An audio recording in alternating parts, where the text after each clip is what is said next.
do a bit of a clean-up. What? Are we rolling? Oh shit. What's going on, guys? Stone back here again with another video. And as I said from my hiatus video some time ago, I'd like to do a few more videos away from belt reviews and such. So today I'm going to try something new and I'm going to give my predictions on the upcoming Money in the Bank pay-per-view, which is happening this Sunday, live on the WWE Network, blah, blah, blah. First of all, I just want to point out that I'm going to try and use some pictures in this video. There's no intent to like breach any copyrights or anything. WWE have like found issue with my videos before, so this video is for making no profit whatsoever out of this.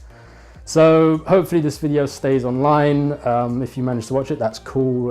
If it gets taken offline, then what can I do? So anyway, I have comprised a list of the matches because I can't remember for the life of me what matches there are apart from the obvious ones. I haven't really kept up to date with the weekly shows Raw and SmackDown over the past few weeks since Backlash. Just because they're so repetitive. It's quite boring to me now, but I'm gonna watch the pay-per-view because it seems like they deem Money in the Bank as one of the big ones now. I mean, you know, how many? 8 out of 10, I don't know what the fuck I'm saying, blah. So we're more than likely to be guaranteed a new champion, hopefully a brand new one with the people that's in the Money in the Bank match. So yeah, this is an interesting pay-per-view. It's more interesting than say SummerSlam or something like that for me now. So as I said, I can't remember what the matches are, so I've made a trusty list and I am going to put my spectacles on for this, even though I don't need them to read, but it helps with the part. So let's get started. So the first match I have on my list is the men's Money in the Bank match. So you got Braun Strowman, Finn Balor, The Miz, Bobby Roode, Kevin Owens, Samoa Joe, and a member of the New Day. So who do I think is going to win this? Well, to be honest, I don't really know. Or I'm going to go with a member of the New Day, only because I read a rumor on a dirt sheet. This was like probably about a month ago though, that Big E was going to be the member of the New Day inserted into the match, and they were going to have him go over. So there was talk some time ago that apparently Vince McMahon wanted Big E to like become a big star. I mean, he's got the right physique for what Vince likes and everything. He's charismatic, but he never really had the chance until he was put in the New Day to express his character. Now I think the New Day just gets on my nerves now, in the sense that for me, it feels like it's gone on too long, and I just don't watch their material anymore because it does grind my gears. Having said that, I would like to see Big E like have a good run or something like that, but probably away from the New Day. I don't know if that's the way they're going to go if he does win it. But yeah, my pick for this match, even though you got Braun Strowman in there, Finn Balor, and even Samoa Joe, who are like really over with the audience right now, I'm not feeling one of them just based on a gut instinct. Braun Strowman, like, this guy's crazy over, but they didn't even put the title on him. Instead, they went with Roman Reigns, and then they changed their mind again to not put the title on him. So I don't know what the fuck they've got planned. So I'm gonna go for a wild card, and I'm gonna pick Big E. Hopefully he is in the match. I've just realized I've not been looking at the camera lens on the front of my phone. I've been looking down, so apologies if I've not been making eye contact, which is a bit freaky anyway. So the next match we have is the women's Money in the Bank match. So here you have Ember Moon, Charlotte Flair, Alexa Bliss, Becky Lynch, Natalya, Lana, Naomi, and Sasha Banks. Once again, I haven't been watching the weekly shows because it's repetitive. I'm just gonna pick one at random for this one. So for this one, I'm just going to probably pick Ember Moon. I know that, I don't know, do the company like her? I guess so. Like, she's one of the ones at the forefront at the moment. She's impressive in the ring, I'll give her that for sure. I didn't really follow her much in NXT. For some reason, I didn't click with her.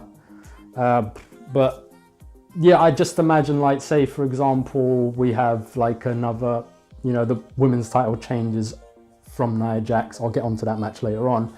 I could see them having a good sort of matchup with Ember Moon, face versus like a face maybe. They build it up, but probably knowing how the WWE goes, they'll probably have someone interfere in that match and Ember Moon won't get the belt. But anyway, I'm just gonna pick Ember Moon.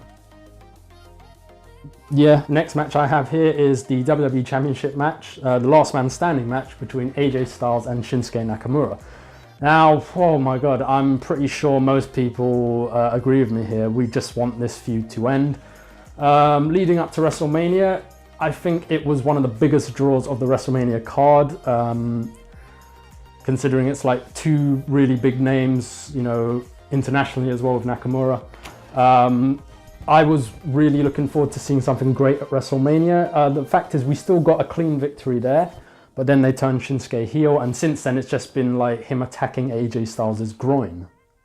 And that seemed to be the case the whole time. It's just boring now. I read a report that apparently WWE didn't really put much investment into this feud. They sort of did it as a filler, which I can understand from a business point of view. It got people excited for WrestleMania. For some, it probably was a reason why people subscribed to the WWE network to like see that match. And probably since then they've sort of shit on all of the fans that have been looking forward to this feud. I think this feud could have gone a whole lot better. Even with Nakamura as a heel, like they could have approached it better. I have found it really funny that he forgot how to speak English. That was quite unexpected when he first dropped that line about he doesn't speak English. But yeah, like other than that, it's just sort of gotten boring. People just want this to end now, and I agree. But anyway, my prediction for this one, I'm just going to go with AJ Styles.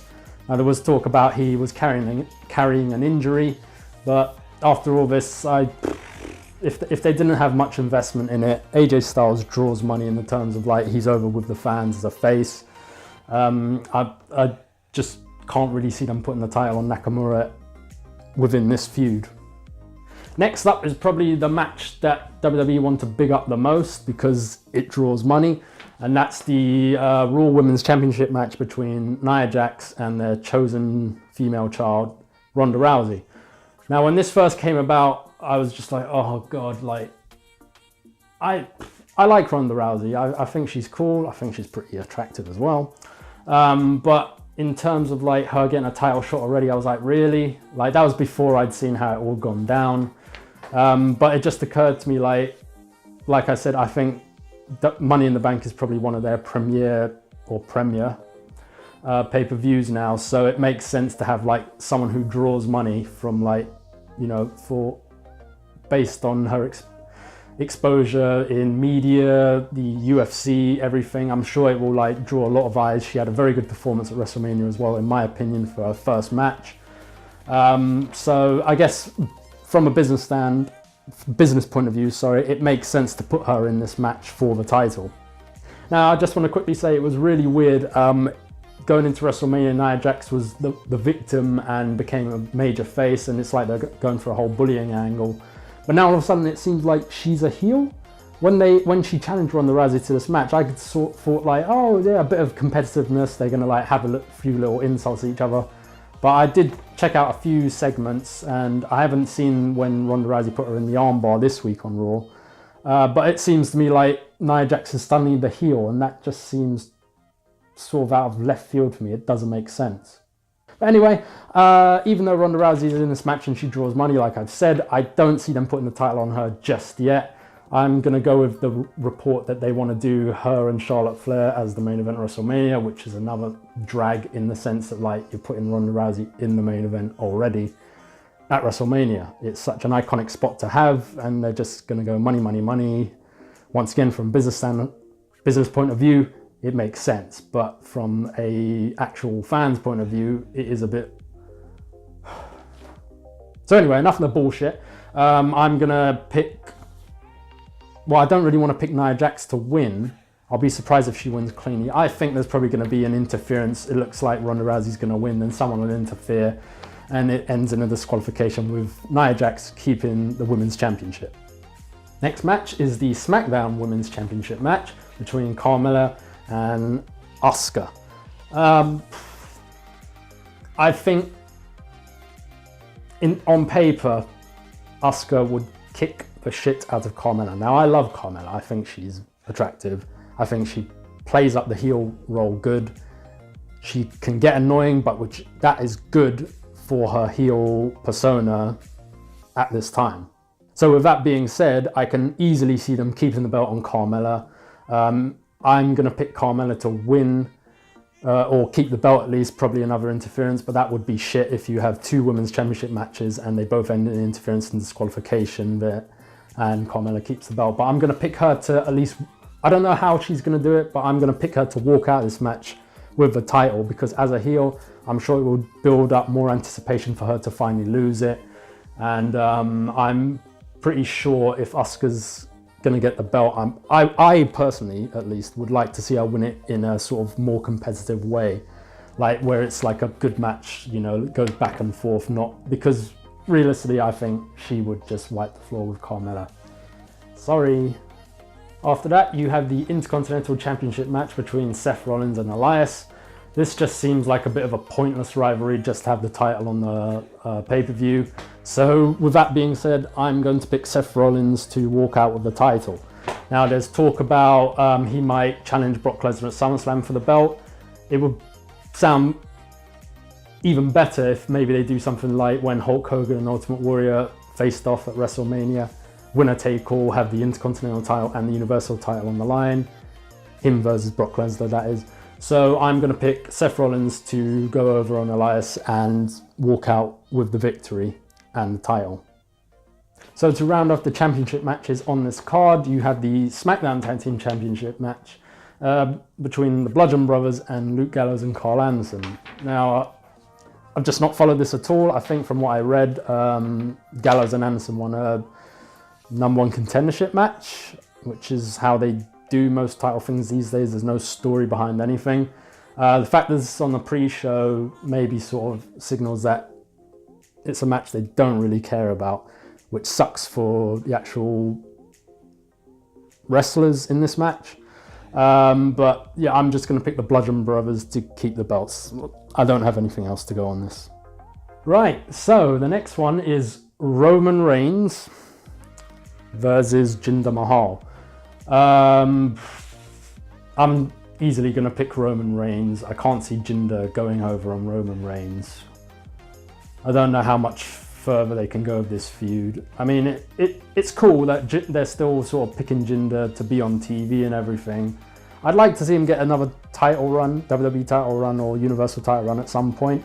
I think he did pretty well. Some people would criticize his in-ring performance. I'm not saying he's the best one there, but I thought like having him as the champion, it was fresh in the sense that like he'd never won it before. It was really unexpected that he would actually not only win the title, but have a pretty sort of lengthy run rather than lose it in like say a couple of weeks or something like that. So I would like to pick Jinder Mahal to win, but Roman Reigns is their guy, even though for some reason they're not putting the title on him. So I'm just going to pick Roman Reigns for this one. Next up, another pointless feud in my opinion, but it gives them TV time, is Bobby Lashley versus Sami Zayn. It's good to see that Bobby Lashley's come back full time, sort of like the way Batista was, like appearing on the weekly shows every week and such. It seems like they're not really giving him much at the moment. Hopefully they're going to build him up and use him properly to his full potential. I watched the segment of him being interviewed by Renee Young, and it was like when he was, you know, telling the story about his family and such, and I thought it's so corny. What the fuck is this? And then the part with Sami Zayn when he had the 3 geezers dressed as his sisters, I thought, oh, this is just shit. And then I haven't followed it at all, but pointless thing. I can see Sami Zayn doesn't really get anything, does he? I mean, it's good to see that he's getting TV time now, but yeah, I'm obviously going to pick Bobby Lashley for this one. And I believe it's the last match on the card. You have Big Cass and Daniel Bryan, so I'm going to get rid of this now. So it's really weird. It seems like they're going with a whole bullying angle, in the sense that Big Cass is mocking Daniel Bryan for his height and stature and everything like that. Is it in bad taste considering all the sort of stuff that the WWE like do for like anti-bullying and that?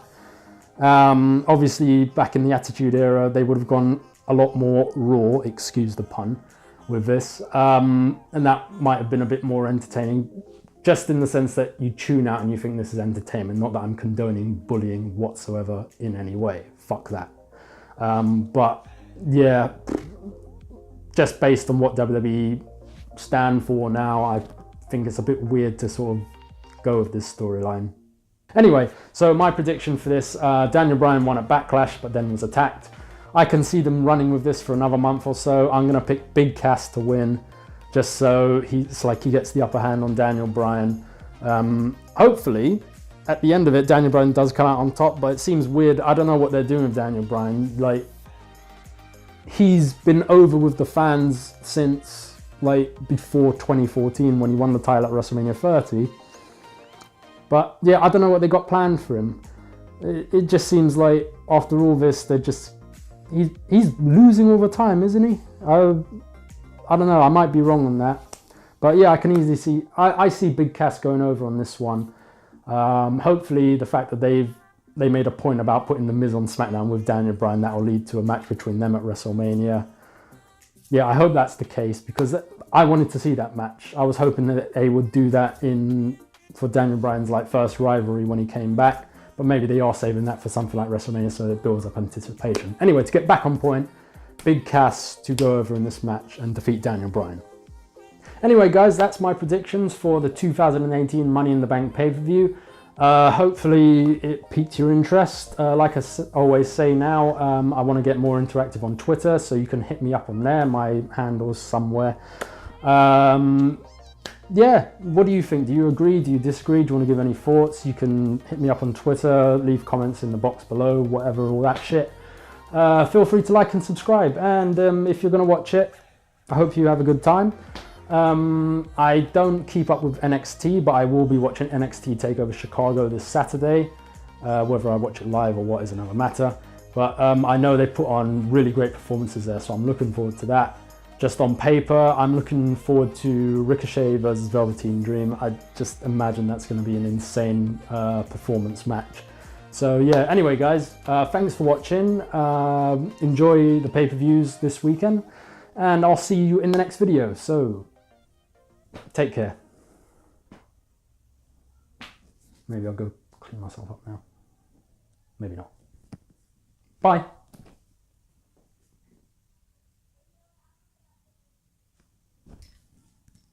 Oh shit, still on.